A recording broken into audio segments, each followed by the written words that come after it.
Maud's relationship to Jung developed much further after she met with him privately at his Bollingen retreat while accompanying her cousin Jerome Hill, who was beginning a film on Jung. Maud became fascinated with the large stone Jung had carved and placed in his garden in honor of his 75th birthday. She sensed that the essence of the individuation process was somehow contained in the symbols on this stone. She spent many years after this meditating on the stone's symbols. Later, she did research and active imagination to unlock the meaning of this stone for Jung, for herself, and for others. Eventually, she published a distillation of her reflections in a book entitled The Stone Speaks. This book was her last one and came out in 1987. So I did this, and I thought, can I show this to this medicine man? Maybe he won't ever come back. And I told this to Dr. Jung, and he said, that old mind. When I told Dr. Jung, and he said, what did you do? Well, I said, I told him the dream. And what did he say? He said, if you were an Indian, it's a good dream, and if you were an Indian, I'd give a prayer over you. And I said, what difference does that make? I want the prayer. So he said, all right, so he gave the prayer. And the essence of the prayer was, I walk in beauty, you see. I'm on the path to beauty. Beauty's above me, beauty's below me, beauty's all around me, and it's quite a little prayer. He said, this ceremony is to drive the poison out of you, of the white man. I see. Yes, I should have said that. It's like cleansing your heart. Yes, that's it. Which opened the way. It really was amazing. That is amazing. And in the middle of it, he said to me, what is the most important thing in the world? And I didn't have time to even think, you see. And I said, a heart. And he said, you're right, but the white man has taken the Indian's heart away. The Indian had a heart before the white man came. I didn't meet Jung again until I went with my cousin, Jerome Hill, to call on him. In fact, Jerome wanted to take a movie of him, you know. And he sent Erica Anderson first to talk to Jung, and Jung said no, he wouldn't have movies taken of him by anyone. But in the end, he weakened and said he would. So we went on to see Dr. Jung and watch the movie Taking. Dr. Jung, scene 3, take 1. Don't begin yet, Dr. Was that at Bollingen? Yes. And we went there, and Angulo's daughter was there, too, and Jung's secretary, and he showed us all over, and I saw this, in the garden, I saw this extraordinary stone, and the minute I saw it, this mandala stone with a little figure in the middle, it just did something to me.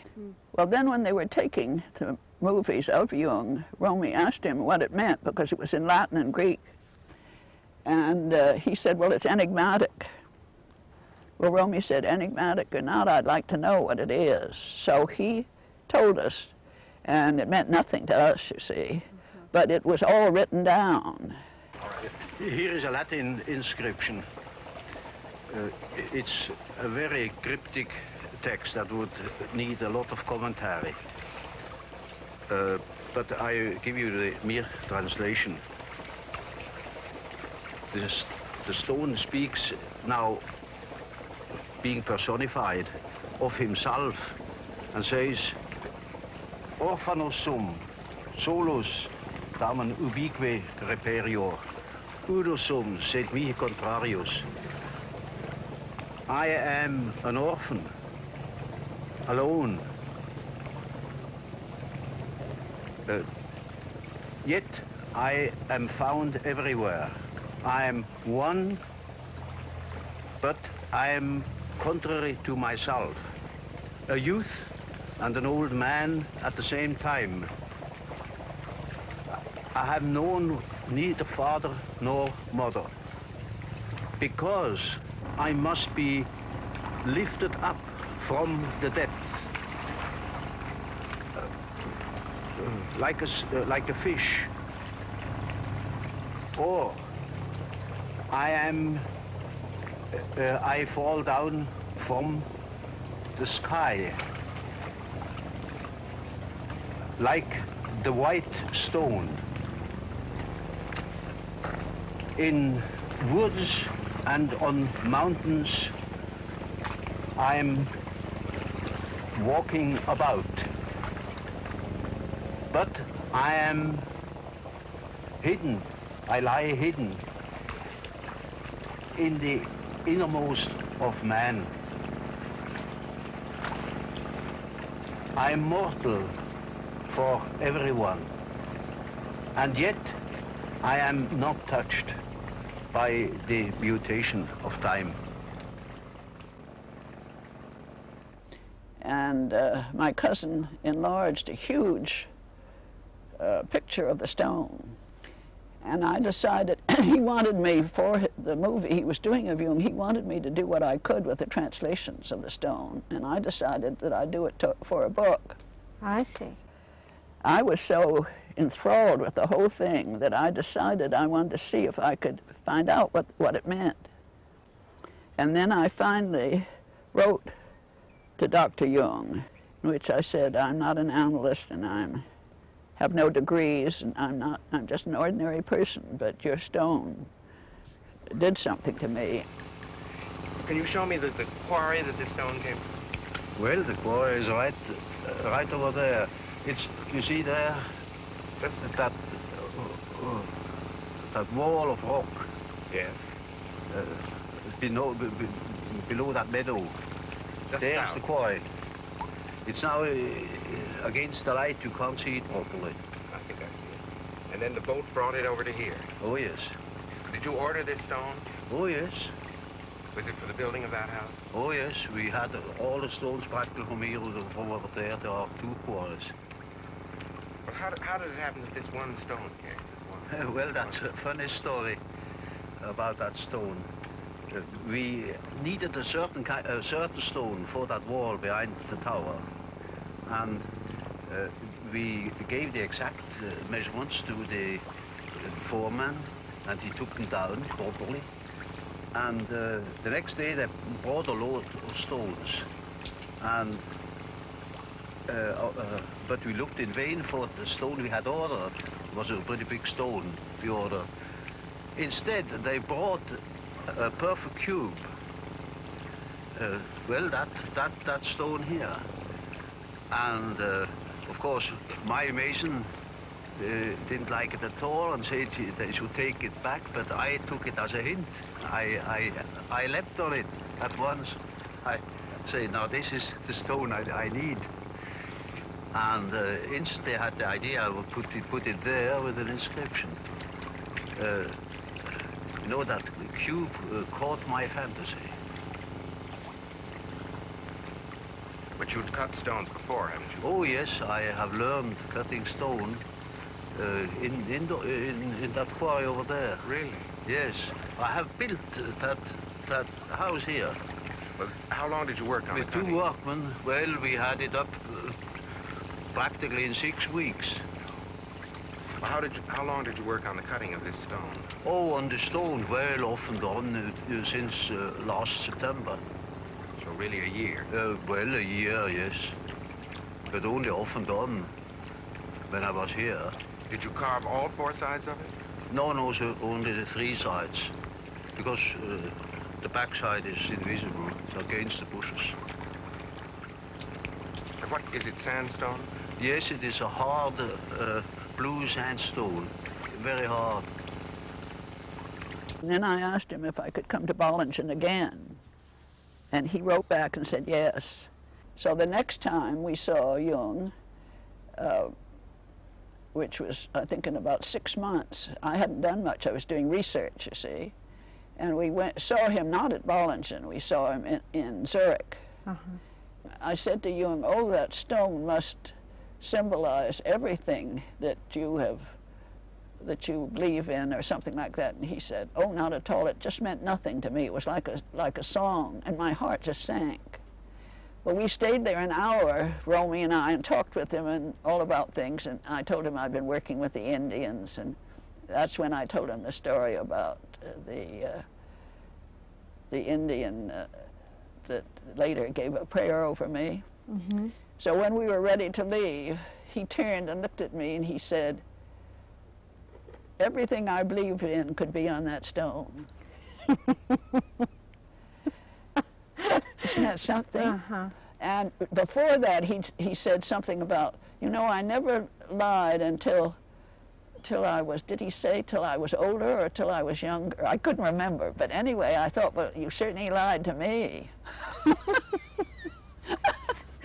But I felt just like $1 million because I really knew. You knew? Yes. Uh-huh. And then we went into the house, and I kept saying, "Oh, show me your studio, show me your workroom, show me your studio," to myself, you see. And by the time we got into the entryway where you enter the house, he turned and he looked right at me and he said, "Would you like to see my studio?" He got the message. Yeah, he got the message. So I went up, and that was in the tower. Uh-huh. And it was absolutely fascinating. He had all over the wall pieces of bone and shells, and he had vellum manuscripts, Uh-huh. and he had Tibetan things hanging on the wall, and it was a small room, but it was jammed with things. And then this big long table, a sort of a small window looking out where he worked. And this is where he wrote. Yes. Uh-huh. Hmm. Did you see any of the paintings that he did on the wall? No, well, I just noticed the Tibetan ones. Uh-huh. Did you ever meet Toni Wolff? Yes, once. Uh-huh. What were your impressions of her? Well, she was with people, so, you know, You it was didn't down when I went down to Frau Ferber's, you know, lectures down by the lake. Uh-huh. And I just saw her there, but I was introduced, but nothing more. Uh-huh. I didn't talk with her. Did her work speak to you at all on Oh, the yes. feminine, on the... Oh, I thought she was excellent. Mm-hmm. Very wise woman. Mm-hmm. So then I worked 2 more years on it, and then I took it to him, and then I saw him again in Bollingen, alone. He was absolutely marvelous. I just loved Jung, and I felt so at home sort of with him, and he had this twinkle in his eye, sort of a naughty twinkle. And he also was stubborn. I could see as stubborn as I am. You could tell it in his mouth. The whole, you could say, the whole individuation process was on the stone, Mm-hmm. but written in enigmatic writing, in Greek and Latin. Mm-hmm. Well, you see, this is a Greek inscription. It begins, Ho aion pais esti, paitson, petreion, paidos, he basileia. It is a quotation from Hermaitos. It says, time is a child that plays like a child. It a game on a board. The kingdom of the child. Then Telesforos. This is the name of this little figure here. He is the familiar spirit of the god of the physicians, Aesculapius. The text says, Telesforos traveling through the dark spaces of the cosmos and rising out of the depth like a star. He points the way, par e ilioioculas kai demononairo, to the gates of the sun and the land of the dreams. The latter is a quotation from Homeros. Then you see a division into four parts. Here are the three lightnings, one river. It's the ancient idea of paradise with its four rivers. Three were supposed to be equal, and one has a double meaning, and that's the one here, the river. This is an old alchemistic secret, so-called axioma Maria. This Maria has nothing to do with Mary, but with the Maria Prophetessa, or Judaica. She was a philosopher in the time of Hypatia. That was another woman philosopher living in Alexandria about the 3rd century. It says, this axioma says, from 1 comes 2, from 2, 3, and from the 3rd comes the 1 as the 4th.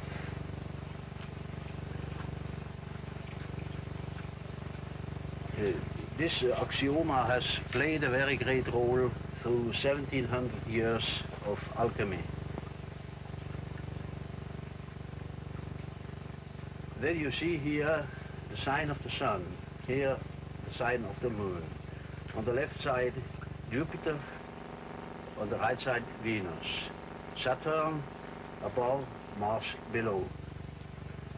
These 4 planets are the so-called division into 4, the tetrameria.